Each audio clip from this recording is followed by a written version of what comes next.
తాకట్లో ఉన్న మీ బంగారాన్ని విడిపించి ఆ రోజు ఆన్లైన్ రేటుకి కొంటాం. Sharma gold company. ఒక్క క్షణం, ఒకే ఒక క్షణంలోనే నిండు ప్రాణం పోయింది. ఆ క్షణం ఆలస్యమైనా ముందైనా ప్రాణాలు నిలిచేవి.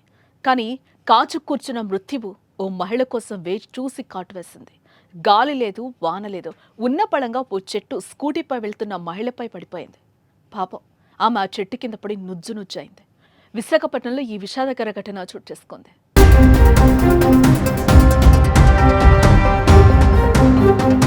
మృత్యువు ఎప్పుడు ఏ రూపంలో వస్తుందో ఎవరు చెప్పలేరు. కొన్నిసార్లు జరిగే విషాదాలను చూస్తుంటే ఇలా కూడా మృత్యు సంభవిస్తుందా అన్న భయం కలుగుతోంది. ఒక్కోసారి మన వైపు నుంచి ఎలాంటి తప్పిదం లేకున్నా కూడా ప్రాణం పోతోంది. అందుకు సాక్ష్యమే విశాఖలో జరిగిన తాజా ఘటన. గాలివాన ఏం లేకుండానే ఓ చెట్టు భారీ శబ్దంతో కూలిపోయింది. ఇంతలో అటుగా స్కూటీపై వెళుతున్న ఓ మహిళ ప్రాణం తీసింది.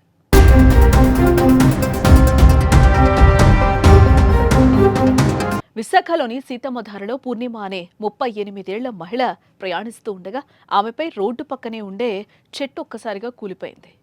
దీంతో పూర్ణిమ అక్కడికక్కడే ప్రాణాలు కోల్పోయింది. ఆమె కంటే ముందు వెళ్లిపోయిన వాహనదారులు, వెనకొచ్చిన వాహనదారులు త్రుటిలో ప్రమాదం నుంచి తప్పించుకున్నారు.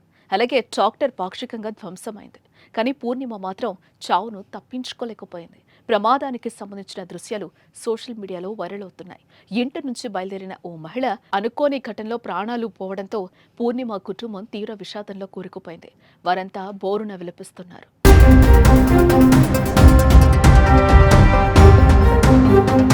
ప్రస్తుతం ఆంధ్రప్రదేశ్లో భారీ వర్షాలు కురుస్తున్నాయి. భారీ ఈదురుగాలులు, ఉరుములు మెరుపులతో కూడిన వర్షాలు. చాలా చోట్ల చెట్లు కూలిపోయాయి, హోర్డింగ్లు ఎగిరిపోయాయి. ఈ క్రమంలోనే కొన్ని చెట్లు బలహీనంగా మారాయి. పూర్ణిమ ప్రమాదానికి కూడా అదే కారణం. బలహీనంగా మారిన చెట్టు ఒక్కసారిగా కూలిపోయింది.